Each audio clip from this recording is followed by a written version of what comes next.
දැන් දවස් කීපයකට කලින් අපි දැක්කා ජනාධිපතිවරයා නැගෙනහිර ජැටිය හා රාජ්‍ය සේවය සම්බන්ධයෙන් එවගේම නොබැඳි පිළිවෙත සම්බන්ධයෙන් එවගේම ජනාධිපති ධූරයේ වගකීම හා වගකීම් දැරීම සම්බන්ධයෙන් ප්‍රකාශ ගණනාවක් කරනවා. දැන් මුලින්ම අපි දැක්කා ජනාධිපති වරයාගේ ප්‍රකාශනය තුල තියෙනවා මේ නැගෙනහිර ජැටිය සම්බන්ධයෙන් ඔහු කරනු ලබන ප්‍රකාශනය මේක අපි සාකච්ඡා කර යුතු කාරණයක්. විශේෂයෙන්ම ඔහු ප්‍රකාශ කරනවා දැන් මේ නැගෙනහිර ජැටිය සම්බන්ධයෙන් අවබෝධතා ගිවිසුම කලින් රජය යහපාලන රජයේ අත්සන් කරපු දෙයක්.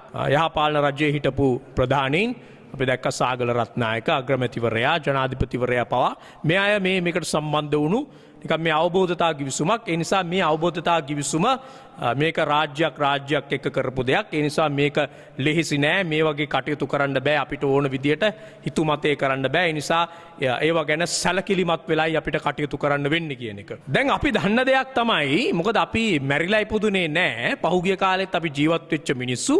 දැන් මේ අවබෝධතා ගිවිසුම් සහ ඔය නැගෙනහිර ජැටිය සම්බන්ධයෙන් තියෙන කාරණය ඔව් යහපාලන රජයේත් මේක ප්‍රධාන ප්‍රශ්නයක් බවට පත් වෙලා තිබුණා. යහපාලන රජයේ සමහර නව ලිබරල්වාදී වැඩපිළිවෙල පිළිගත්ත ඒ යහපාලන ආණ්ඩුවේම හිටපු යම් අයට මේ නැගෙනහිර ජැටිය සම්බන්ධයෙන් ඔය පුද්ගලිකකරණය කිරීම සමාගම් වලට පැවරීමේ අභිලාෂයක් වමනාවක් තිබ්බා. එහෙම අවබෝධතා ගිවිසුම් අත්සන් කරන්නත් ඇති. හැබැයි අවබෝධතා ගිවිසුම් අත්සන් කරාට කාටවත් පවරන්න බැරි වුණා. විකුණන්න බැරි වුණා. නැත්තම් මේ ආණ්ඩුවේම වචන වලින් කියනවා නම් ආයෝජනය කරගන්නත් බැරි වුණා. ආයෝජකයෝ හොයාගන්නත් බැරි වුණා. ආයෝජනය කරන්න දෙන්නත් බැරි වුණා. ඒක කරන්න ඉඩ දුන්නේ නැහැ. පළවෙනියෙන් කියන්න ඕනේ. ඔව්. ඒ යහපාලන ආණ්ඩුවේ යම් නායකයන්ට උවමනාව තිබුණා. හැබැයි ඒක කරන්න දුන්නේ නැහැ. අපි පුද්ගලිකව අපි එදත් පුරවැසි සංවිධාන වෘත්තීය සමිති විදිහට වාමාංශිකයෝ විදිහට අපි බොහොම පැහැදිලිව මේකට විරුද්ධ වුණා. අපිට මතකයි අපි එවකට හිටපු ජනාධිපතිවරයා පවා මුණ ගැහුණා. වෘත්තීය සමිති විදිහට මුණ ගැහුණා. මුණ ගැහිලා අපි මේ පිළිබඳව කතා කළා. ඒ වගේම අපි දැක්කා එදා හිටපු ජනාධිපතිවරයා බොහොම පැහැදිලිවම දැන් දවස් කීපයකට කලින් කිව්වා. ඔව් මටත් බලපෑම් ආවා. අපේ බලපෑම් ආවට මම මේක විකුණුවේ නැහැ කියන එක. ඒක අපි දන්නවා. එදා ජනාධිපතිවරයා ඒ විකිණීමට විරුද්ධ වුණා. විකුණන්න ඉඩ දුන්නේ නැහැ. එදා අවබෝධතා ගිවිසුමක් අත්සන් කරන්න ඇති. හැබැයි අවබෝධතා ගිවිසුමක් අත්සන් කළාට ඒක විකුණන්න දෙන්න බැරි වුණා. විකුණ ගන්න බැරි වුණා. විකුණන්න දුන්නේ නැහැ. ඔය කියන විදිහට ආයෝජකයන්ට අයලා වැඩ කරන්න දුන්නේ නැහැ. ඒ නිසා දැන් ජනාධිපතිවරයා කිව්වාම මේ අපිට අර ඉස්සර අවබෝධතා ගිවිසුමක් තිබුණා. ඒ කාලේ අවබෝධතා ගිවිසුමක් අත්සන් කරලා තිබුණ හින්දා අපිට දැන් නිකන් මේ අවබෝධතා ගිවිසුමින් ඉවත් වෙන්න බෑ. අපිට ඒක අනුව කටයුතු කරන්න වෙනවා. ඒක හතර බීරි කතාවක් නේ. ඒකම හතර බීරි කතාවක් නේ. ඒ කියන්නේ දැන් මේ ආණ්ඩුව ආවේ බලයට ආවේ පහුගිය ආණ්ඩුවේ අවබෝධතා ගිවිසුම් ක්‍රියාත්මක කරන්නද? අපි මේ ආණ්ඩුවෙන් අහන්නේ මේ ආණ්ඩුව ආවේ පහුගිය ආණ්ඩුවේ අවබෝධතා ගිවිසුම් ක්‍රියාත්මක කරන්නද? එහෙම කිව්වද?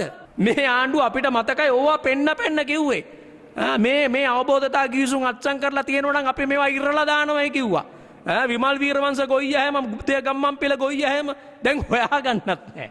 ජනාධිපතිවරයා මේවා කියද්දි විමල් වීරවංශලා හොයාගන්නත් බෑ. ඒගොල්ලෝ හොයාගන්න අංජනම් බලන්න වෙනවා. හොයාගන්නත් නැහැ. ඒගොල්ලෝ ආවේ නැහැ ඕවා කියලා. ඒගොල්ලෝ කිව්වේ මේ අවබෝධතා ගිවිසුම් කියන්නේ රට විකුණන්න යන ගිවිසුම්. අපි මේකට විරුද්ධයි. අපි මේවා වෙනස් කරනවා. අපි වෙනස් කරලා පෙන්නන්නම් අපිට බලය දෙන්නම් කියලා. ඔහොම කිව්වනම් මිනිස්සු ඡන්දෙ දෙන්නේ නැහැ නේද? අපි මේ පහුගිය යහපාලන ආණ්ඩුව මේ ආණ්ඩුවේ අවබෝධතා ගිවිසුම් ඒ විදිහටම ක්‍රියාත්මක කරනවා කියවනම් කවුද ඡන්දෙ දෙන්නේ? ඒ නිසා ඔය අවබෝධතා ගිවිසුම් ක්‍රියාත්මක කරන ආණ්ඩුව බැඳිලා ඉන්නවයි කියලා අපි පිළිගන්නේ නැහැ.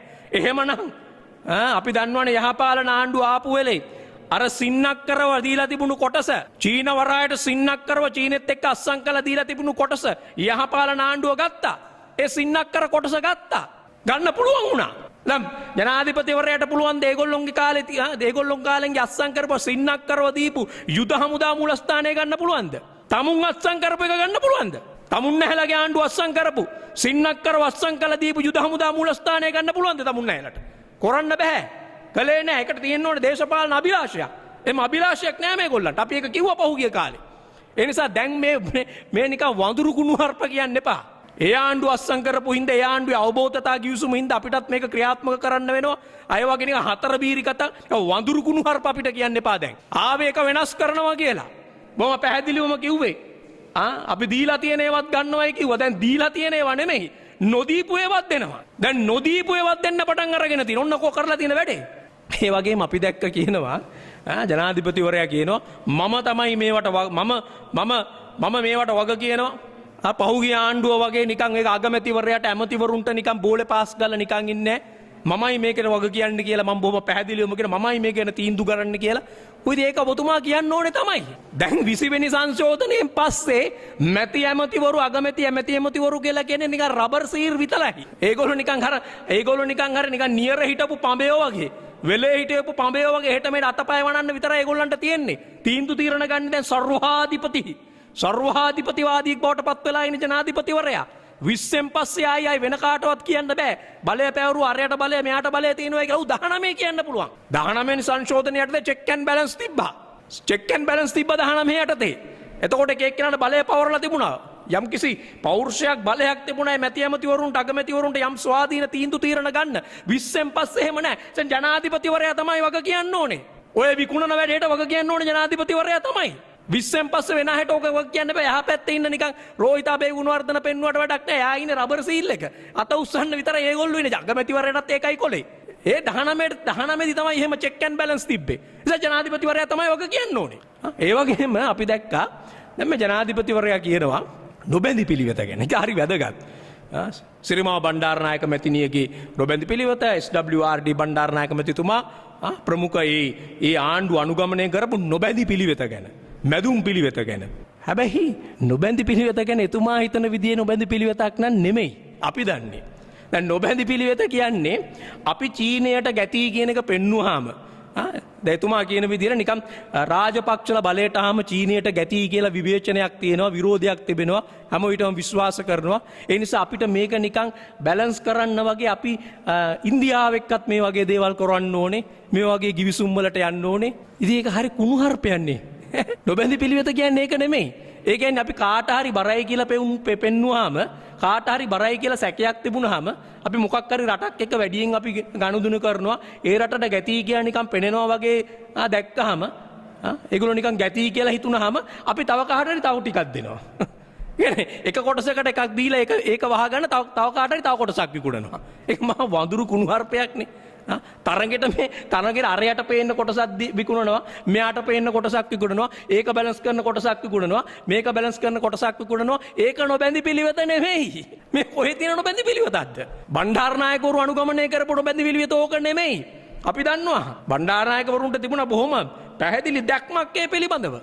එදා තිබුණු කඳවුරු දෙකට ගැති නොවි, ඒ රුසියානු, සෝවියට් රුසියානු සහ ඇමරිකානු කඳවුරු දෙකට ගැති නොවි බොහොම පැහැදිලිවම අයත් එක්ක සාකච්ඡා කරලා රට වෙනුවෙන් ආයේ සමාගම් වලට පවා මතක තියාගන්න බණ්ඩාරනායක යුගයේ සිරිමාව බණ්ඩාරනායක යුගයේ ඔයගලන්ට මතක නම් 1960 වගේ කාලේ තෙල් සමාගම් ජනසතු කිරීමේ කතාව පොඩ්ඩක් බලන්න. අපි ආණ්ඩුවට කියන්නේ පොඩ්ඩක් ඔළුව අතගාලේ කතාව පොඩ්ඩක් කියවලා බලන්න. තාම කතාව ඔන්න YouTube වල තියෙනවා. සිරිමාව බණ්ඩාරනායක මැතිණියගේ කතාව. එතුමිය කොහොමද කියන්නේ? අන්න නොබැඳි පිළිවෙත. අන්න ස්වාධීනත්වය. සමාගම් එක කටයුතු කරපු විදිය. එතකොට තෙල් ඒකාධිකාරය ලංකාවේ හැසිරුවේ ෂෙල් සමාගම. එතුමිය කොහොම බොහොම පැහැදිලිවම එතුමිය කතා කරලා කියනවා මම ෂෙල් සමාගමට කිව්වා අපිට ඉරානයෙන් සහ ඉරාකෙන් අපේ නොබැඳි පිළිවෙත නිසා අපිට තෙල් අඩුවට දෙනවා. ඒ නිසා අපිට තෙල් ගෙන්නන්න අවසර දෙන්න. ෂෙල් එක කිව්වා බෑ අපිට ඒක දෙන්න බෑ. ඒ පාර කිව්වා නෑ එහෙනම් අපි ගෙන්නන්නම්. අපිට මේ තෙල් ගෙනියන්න අවසර දෙන්න. ඒවා පිරිපහදු කරන්න අවසර දෙන්න. ෂෙල් එක බෑ කිව්වා. ඒක දෙන්නත් බෑ කිව්වා. මම මොකද්ද කරේ? මම මේක ජනසතු කරා. මම ජනසතු කරලා ෂෙල් සමාගමට කිව්වා ඵලයන් කියලා අපේ රටෙන්. අන්න නොබැඳි පිළිවෙත. අන්න කාන්තාවක් වුණා සිරිමාව බණ්ඩාරනායක මැතියේ කටයුතු කරපු විදිය. ඒක තමයි රටේ ස්වාධිපත්‍යය. රටේ පරමාධිපත්‍ය ආරක්ෂා කරන විදිය, ජනතා පරමාධිපත්‍ය ආරක්ෂා කරන විදිය. සමාගම් වලට යට වුණේ නැහැ. කෝපරේට් කැපිටල් එකට යට වුණේ නැහැ. මේ මොකද්ද කරන්නේ? එකෙක් කුසනසන්න තව එකෙකුට විකුණනවා.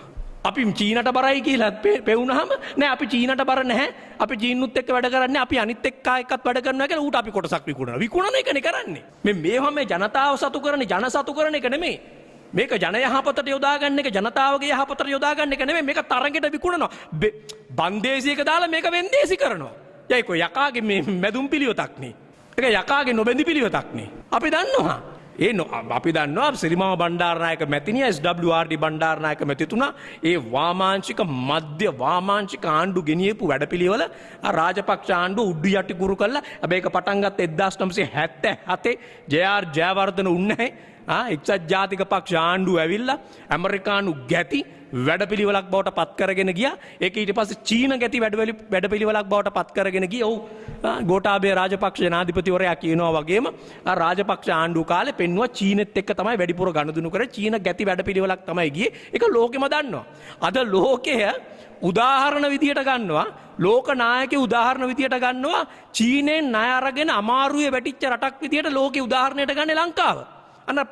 අර පාකිස්තාන ඉම්රාන් ඛාන් වගේ අය. එයාගේ කතාවල ලංකාව තමයි උදාහරණයකට ගන්නේ ගැති වුණාම. එක රටකට ගැති වුණාම රටවල් අමාරුවේ වැටෙන්නේ කොහොමද කියන එකට උදාහරණයක් විදියට ගන්නේ ලංකාව. ඒක ඇත්ත. ඒක රාජපක්ෂ ආණ්ඩුව පෙන්නුවා. දැන් ඒක නිවැරදි කරගන්න කියලා නැගෙනහිර ජැටි ඉන්දියාවට දීලා හරියනවද? දැන් මේ එහෙම වැඩක් කරන්නේ. මේ වගේ හතර බීරි කතා තමයි මේ රාජ්‍ය නායකයෝ ලංකාවේ නායකයෝ කියන්නේ. ඒ දානායකයෝ කටයුතු කරපු ඒවා කියන්නේ යන්න එපා දැන්. එයාට තිබුණා නොබැඳි පිළිවෙත පිළිබඳ නොබැඳි පිළිවෙත. ඒ නිසා අපි කියන්නේ මේ සූත්‍ර හදන්නේ මේ ආලවට්ටම් දාලා මේ රාජ්‍ය නායකයෝ කියන්නේ ඉන්දියාවට අපි මේක විකුණනවා කියලා. ඉන්දියාවට අපි මේක විකුණනවා කියලා මේ කියන්නේ.